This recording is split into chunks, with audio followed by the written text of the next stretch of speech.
Alors voilà le sac de Arnaud, donc tous ces clubs donc ont 10 mois à peu près, hein. C'est ça. Depuis le mois de janvier.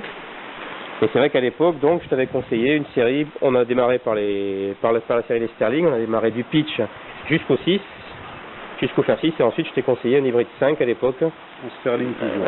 En Sterling toujours, qui fait la même taille que les autres, c'est-à-dire une taille de fer 8, ou de... C'est fer 8. Non, sur le fer 7, pardon. On s'est basé sur une taille de fer 7. Sur une taille de fer 7. On a juste raccourci à partir du pitch. Exactement. Et après, on est parti sur la trilogie Gap, Sand, Lob, beaucoup plus classique. Hein. Beaucoup plus classique, ouais. Ok. Donc, en shaft graphique par rapport au shaft acier qu'on met classiquement sur. Absolument. On est resté sur du graphite partout. Beaucoup plus de confort à l'impact. Beaucoup plus de confort à l'impact. Hein. Sur les, si tu peux les sortir là, ouais, sur les sands, je sais pas si tu peux prendre le Gap ou le Sand. Ouais. On est parti. C'est le Sand. Et effectivement, on est parti sur un steel fiber 70. Qui est effectivement ce que je préconise en principe pour la transition entre l'acier et le graphite sur des wedges. Et donc là, effectivement, on va devoir taper quelques balles avec ça, quelques approches.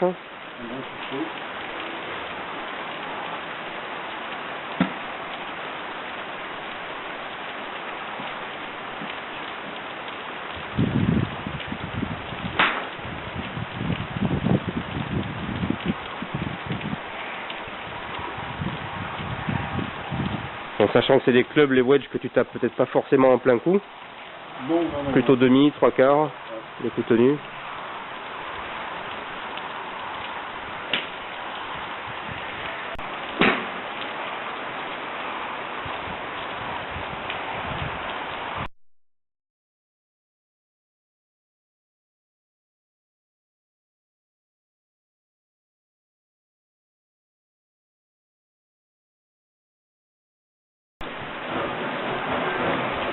On est sur un fer 7.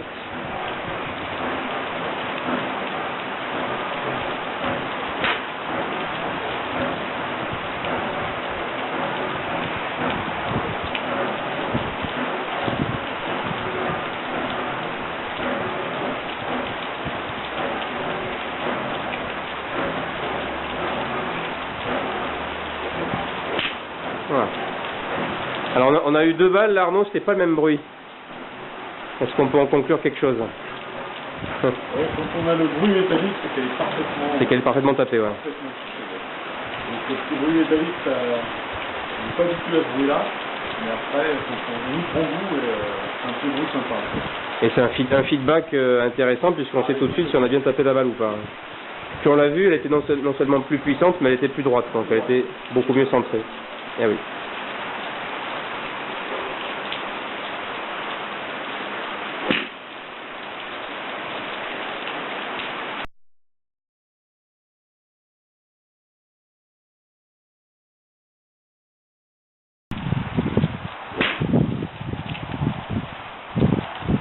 Celle-là est très bien, avec un petit draw.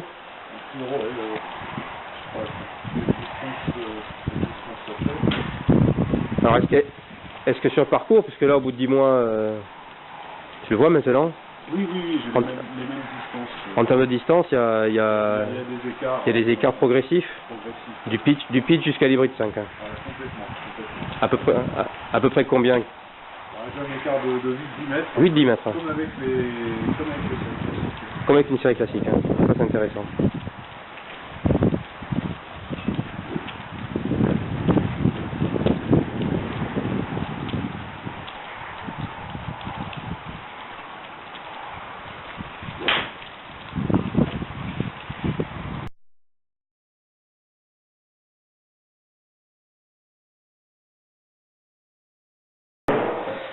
Arnaud, donc peut-être pour le petit mot de la fin, en compétition j'ai vu que donc ton index avait baissé. Oui, est-ce que tu peux nous en dire un petit peu plus? C'est un tout, c'est avec la nouvelle série Sterling avec une position qui est quasiment identique, plus les cours.